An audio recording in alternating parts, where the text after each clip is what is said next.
Hey guys, welcome to noob learner.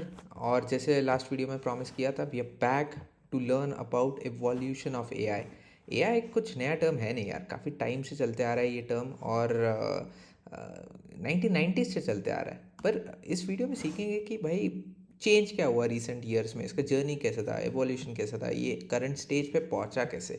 तो 1990s से चलते आ रहा है जैसे मैंने बताया। और पहले इसमें भी काफ़ी स्टेजेस थे, बट एक हाई लेवल पे कैटेगराइज करेंगे इसको नैरो एआई के टर्म्स में।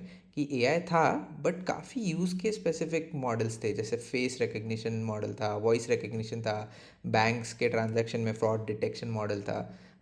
इवन गूगल में गूगल सर्च करते थे, it use to give you right result, so that was a language intent detection model. So it like models को टेक्निकल टर्म्स में CNN एंड RNN बोलते थे। So convolutional neural networks and recurrent neural networks. So like एक high level पे समझेंगे इन models को तो ऐसे थे कि सीक्वेंशियल प्रोसेसिंग था इन मॉडल्स का। और जैसे जैसे एग्जांपल देंगे तो I went to the bank और I fish near bank. So जैसे ये एआई मॉडल प्रोसेस करता था ये स्टेटमेंट को, आई वेंट टू बैंक और आई फिश नियर बैंक, जब तक वो लास्ट वर्ड पे पहुंचता था वो इनिशियल कॉन्टेक्स्ट भूल जाता था। जैसे memory fades away as the sentence grows, जैसे the cat that lived here, जब तक ये वर्ड तक पहुंच रहा है वो भूल चुका है कि अपन कैट के बारे में बात कर रहे हैं। सो बहुत हाई लेवल पे बताओ, there were evolutions to make improvements in this as well.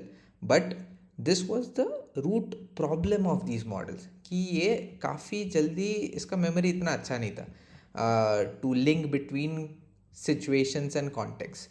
सो इसीलिए हम इन मॉडल्स को काफ़ी फोकस्ड रखते थे कि फेस रिकग्निशन के लिए यूज़ करेंगे, voice recognition, fraud detection and what not. But what changed is 2017 में गूगल ने एक पेपर निकाला कुछ लोगों ने कि attention is all you need, जिसमें दिस इज़ व्हाट चेंज, एक अटेंशन करके एक नया टर्मिनोलॉजी आया which change the game for AI, जो LLMs को जन्म दिए। अटेंशन में क्या होता है, this problem where memory fades away was solved in a better way, where every token मतलब word he, every token attends to every other token. So जैसे इसमें sequentially प्रोसेस होता था, इसमें because of the faster GPUs parallelly process होते थे चीज़ें, और हर वर्ड हर दूसरे वर्ड के साथ उसका रेलेवेंस चेक करने के लिए कंपेयर होता था। जैसे सैट और mat would be a lot more relevant. So एक कॉन्टेक्स्ट मिल जाता है कि अच्छा कोई तो बैठ रहा है मैट पे।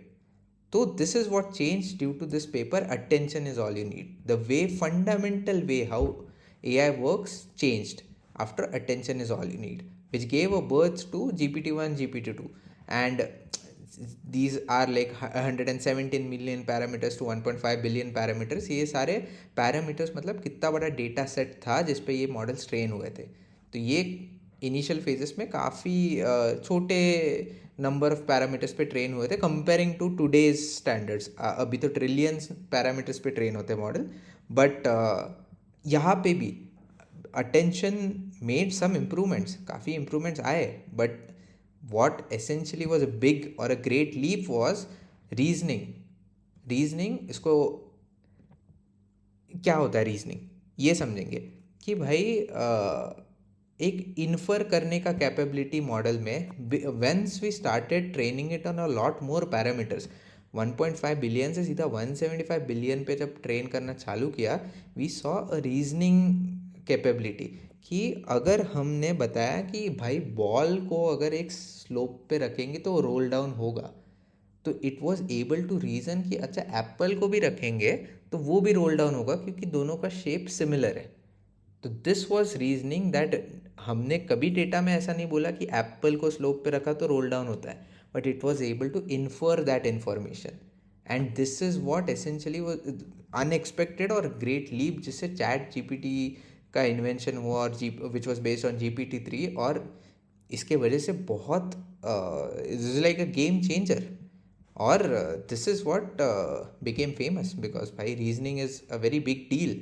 और after GPT-3 more companies train their models, जिससे फाउंडेशनल मॉडल्स आए। फाउंडेशनल मॉडल्स मीन्स अभी we have shifted focus from a very focused use case to foundational, जैसे जनरल पर्पस मॉडल्स है जिनको आप कुछ भी पूछो ये आंसर दे सकते हैं। बिकॉज ये बहुत ज़्यादा पैरामीटर्स पे ट्रेंड है और रीजनिंग भी है इनमें, और इनमें और थोड़े बेल्स एंड विसल्स ऐड किए, जैसे RLHF reinforce learning through human feedback की, जैसे ह्यूमन फीडबैक देता है उसके ऊपर आप फिर से कस्टमाइज करो मॉडल को और आपके नेक्स्ट आंसर्स को to serve the human better and all those things. So this is what is our current state. But again जैसे हम इनको अगर कैटेगराइज करना चाहते हैं, these still where we are, right, these both the things are still called LLMs, or L is large language models, still it's language मतलब कि ये 175 बिलियन पैरामीटर्स, और अभी करंट मॉडल्स तो ट्रिलियंस में है पैरामीटर्स पे जो ट्रेन हो रहे, दिस इज अगेन टेक्स्ट पे ट्रेन हो रहे, ये लैंग्वेज पे ट्रेन हो रहे. And still the fundamental thing of LLM is कि वो नेक्स्ट टोकन को प्रेडिक्ट कर रहा है, एक के बाद एक वर्ड के बाद नेक्स्ट वर्ड को प्रेडिक्ट कर रहा है. Still these are called language models. और काफ़ी लोग बोलते हैं कि LLMs जो है it's not proved, but LLMs का फंडामेंटल फ्लॉ इज कि वो लैंग्वेज पे ट्रेंड है, तो एक पॉइंट के बाद वो बेटर होना बंद हो जाएंगे. We'll see a plateau in the improvements that we see with LLMs. अभी तक तो वो दिख नहीं रहा, but still this is what the theory says. So इसके लिए कुछ लोग वर्ल्ड मॉडल्स पे भी काम कर रहे हैं. वर्ल्ड मॉडल्स मतलब just get away from the concept of LLMs and create a lot more simulated environment जहाँ पे AI सीख रहा है. जैसे आप उनको वीडियो बता रहे हो कि ये वीडियो में let's say a ball rolls down the slope, उसका वीडियो है, तो it understands the physics of it from frame by frame and just give it a lot more like an eye or a ear to the model so that वो काफ़ी अच्छे से train हो, not just on a language but on a lot more parameters. So these are world models, ये भी train हो रहे अभी. But what are we chasing? हम AI से क्या अचीव करेंगे finally? What we are achieving is general intelligence, AGI जो बोलते हैं.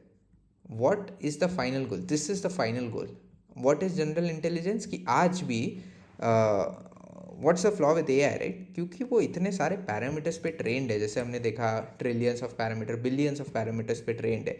अगर मतलब लेट्स गिव अ एग्जांपल कि एक ह्यूमन एक चेस गेम देख रहा है दो बंदों के बीच में, तो उसको समझ में आता है कि अच्छा वो एक बहुत ही जनरलाइज्ड गेस कर पाएगा कि okay this is how the game is played, कि ये बहुत इंपॉर्टेंट पीस है, ये पीस ऐसे मूव करता है. बस वो चंद 10-12 गेम्स में ही understand how chess is played. But for a LLM or any model to train or for it to be capable of playing chess, उसको बहुत ज़्यादा डेटा देना पड़ता है, because it's not able to generalize the information. So that's the final goal that we are chasing, कि वो model generalise कर पाएगा बहुत कम डेटा पे कि अच्छा ऐसे सब हो रहा होगा. That's what we are chasing and that's what would be the final goal that we are trying to achieve. That's the North Star. So इस वीडियो के लिए इतना ही. This was the evolution of AI at a very higher level. बहुत depth में जाएंगे next videos में. आप कमेंट करो what you want to see next, वरना मैं कुछ ना कुछ तो बना ही दूंगा. But thanks a lot guys.